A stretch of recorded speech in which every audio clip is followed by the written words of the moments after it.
a year ago today. So it wasn't exactly a year ago today. It was, let's see, I know a year ago, around this time a year ago, I was looking and thinking and making a decision about whether or not I was going to quit my job and go to nursing full. Like, I've been going to Central since 2015. So I was doing all that. I was doing everything like slowly but surely, working full time the whole time for the most part. And then I was supposed to apply to the nursing program in 2016. But in 2017, the beginning of the year. So in 2016, I went to the whole meeting, sat down, got my information, the application, things like that. And at the end of that meeting that I was supposed to apply to in January 2017, before that time came, I had asked the director of the program, like, hey, I was working at a job that I loved at that point. I was getting good vacation, the best benefits I've ever had as an LPN, as a person. And I was like, hey, I work this job, it's like a 9 to 5, can I go do the program with this job? And they were like, no. And for some reason at that time, I was just like, oh, well, not do the program. Like, I didn't put any thoughts into it.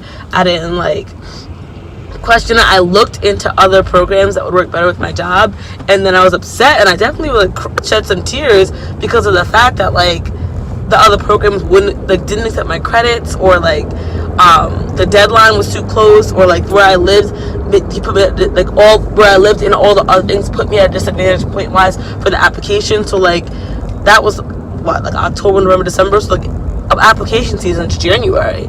So like it was too late to figure that out or take the courses required, and I was sad because I was like, I can't quit my job, I can't leave, like apply to these schools because there's a low chance that I get in. What do I do? So I just like literally just chilled at Central, taking like some classes that I didn't need. I questioned whether I would switch from nursing to pre-med because the end goal is to be a doctor and go to med school anyway, but like I don't want to go to an undergraduate degree in just bio or like a generic science because I wouldn't know what to do with that. God forbid, like I'd had to stop going to school for a little bit like I did with this LPN license and work to support myself. So like that was all going through my mind, and like literally like January, February, March of 2017, after I did that, I was super depressed. I felt like I was like spiraling, didn't know what I was going to do with my life. Like I was trying to like keep myself happy and fun, but like I was also sick. I got like sick during that time too, and that messed my grades up and things like that. So like I had to withdraw due to medical necessity for that semester, actually, because a lot was going on. And so after that semester came in, I ended up going back in August, and like literally almost this close to switching my major to pre-med in like August. And I took a full-time course load because I need that for my financial aid, but I did like 2 classes that had to do with nursing, and then the rest were like bull classes. Oh, actually, when I switched my major, it was like January, and the classes that I withdrew due to medical necessity were those classes which didn't really count, and I didn't need them anyway. So when I came back in August, I was afraid that I wouldn't be able to like balance it, but also let me test it out, see how I do.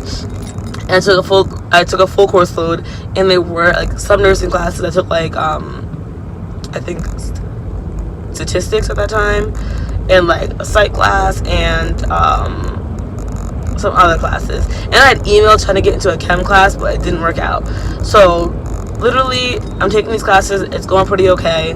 I'm getting back on the grind of like I'm coming out of that depression that I was in. I'm getting back into the grind of like figuring out what I want to do. The guy had even asked like, what are you doing next semester at school? And I was like, I don't even know. I'm probably taking next semester off because I don't know what I want to do. Like, this is not working out. Like, clearly I still was working at the job that I loved. I had been promoted at that time, I think, which was also in January of that year, when I was in that last semester of school, was also around my promotion time too. So like I had a better position, I got paid a little bit more, I was doing a lot more though, and I had a lot more autonomy, a lot more stress, but like I was still getting it done.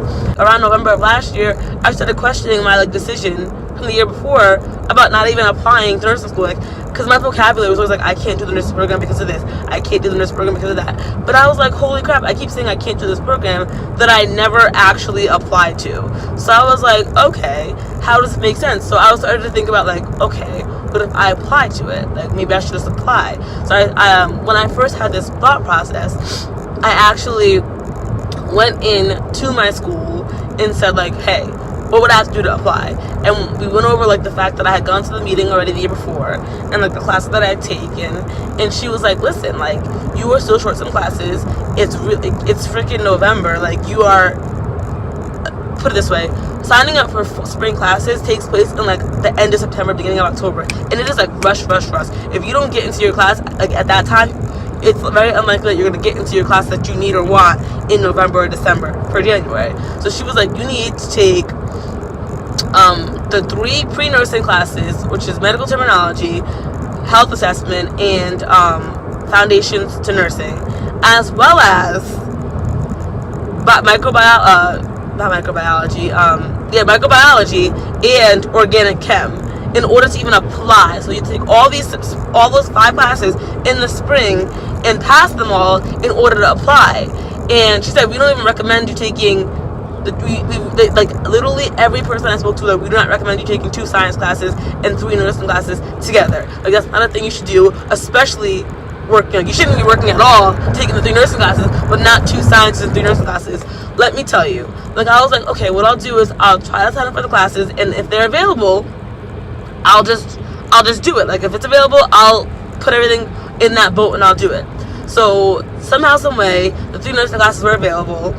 The biochem class was available, but the chem class wasn't. So I emailed the teacher, and then I realized that I emailed him last semester, like I said, and he never emailed back. So that day, I had called him, he answered, and put me in the class. Now, the problem with all that was, that's all to apply to the program. Like, you have to take 3 pre-nursing classes to apply, which are actual nursing classes, to apply to the program. And those classes do not coincide with your bi-week schedule, as you guys knew from the year before. So, like, I was starting to figure out, like, I signed up for all the classes, and then set up different ways to figure out how to take those classes and work at my job full time still. Like, and I was considering going to Durham Tech for my 2 science classes. Like, I put a whole schedule together and like brought it together. That day I felt really overwhelmed, so I met with a close friend of mine, Krista, from work. We used to work together, we really don't, and we sat down that day, and she made me put together a vision board, which to this day I have written out in my room. I have the original copy and written out in my room of what I wanted long term. At the end of our conversation, I came to the realization that, like, with my goals, it was time to leave my job. So, like, since August, I had been trying to, like, go into home health part-time, because home health made me really nervous, because you had to be really, like, have a lot of autonomy as a nurse and be really good in your skills if you want to be by yourself and take care of clients, especially pediatric patients, which I had barely any experience with.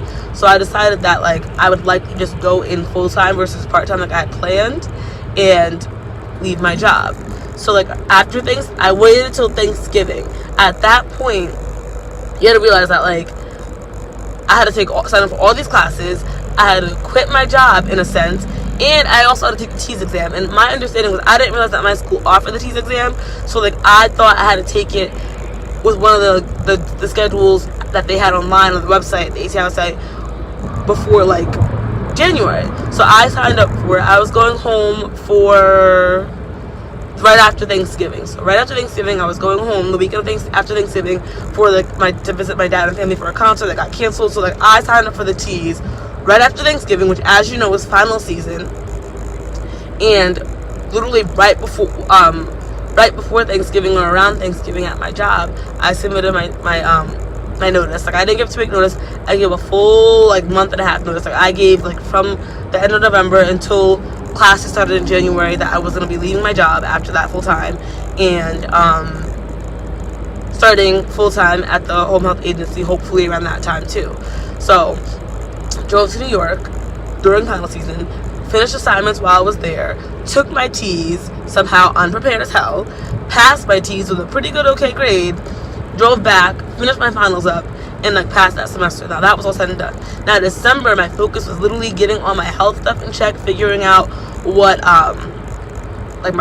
getting all my, like, visits in, because I was going to lose my insurance because I wasn't working including the agency, and getting my training and testing done so that I can be full-time at the agency by January. Now, with home health, it's a little bit tricky because it is more flexible, obviously, but, like, you're accountable for your own shifts. So, like, if you don't have enough client cases, you will not be full-time. So, like, I had just started picking up shifts during my December, like, my time off from work full-time in December. And it was iffy because I couldn't pick up shifts yet because I wasn't done working at my job, or a lot of shifts yet because I wasn't done working at my job, but I had to start picking up shifts because I need to be full-time by the time that I left my job fully in January. Fudge buckets, hold on. So it was really nerve-wracking. So finally, like, Christmas came by, I picked up some shifts, got some clients, and then I left my job the first week of January full-time, and I was working there 2 days a week all of January and part of February. Now in January, somehow by the grace of God, I was able to go from working 2 days at my job and like a day here and there at my home health job to like a family that I worked with starting in December who really liked me, pulling me on as their full-time nurse and being really flexible with me. But when I tell you it was tough as heck, it's because it was tough as heck because they wanted me to do 12-hour shifts. I'm like a people pleaser. I'm very like loyal to like my patients and stuff. So my butt was working, taking those 5 classes, working almost full-time at my nursing job overnights, and working at my day job. So there would be days where I would leave class on like Thursdays at lab, go into work Thursday night right after that, come off of work Friday morning, go into my neurology job 9 to 5 on Friday, and then drive in on Friday night to my like overnight nursing job again, and then have Saturday classes from 4 hours, and then like finally be off Saturday afternoon and nap before going back in Saturday night. Like it was hectic as crap, like hectic as hell in all honesty, but I did it. So up until February I was doing that, and then February I just transitioned to working full-time regular job, average between 40 and 44 hours for the most part. I applied, sent my application at the end of January for the due date, and I was working, doing my 5 classes. By the grace of God, again, I passed all my classes, working that hectic schedule. I think I don't know, I did pretty okay. I got B's and A's, and they kept pushing back like the deadline for when people who were taking, so if you finished all your core classes, you got your admission letter saying you got in earlier, but I was still taking those 2 sciences, so like they were like, oh, you're not gonna find out to this time. You're gonna, I finished my classes in May, took my finals. I didn't find out that I got into the program until literally like 5 business days before the program started. Like we finished finals on Friday. I found out like that Wednesday after that I had gotten in through like an email, and then I had to be ready to start the program by that following Monday. So I literally had like barely any break because the program starts in the summer. So I found out that I got in. I was thankful. I was like happy. I was ecstatic because I was like, listen, like if I don't get into this, I don't know what I'm gonna do. So I got into the program, and then I was nervous about like financial aid because I never took summer class before financially. And then the semester before that, I also owed like $700 because I didn't realize that nursing classes, your major classes cost more than the GECs. So I had to like figure out how to pay $700 of my own money onto my semester before that. And then the summer semester came up, and I was like, crap, like what if financial aid doesn't cover this? How does this work? I was like $70 short, and I was like, thank God.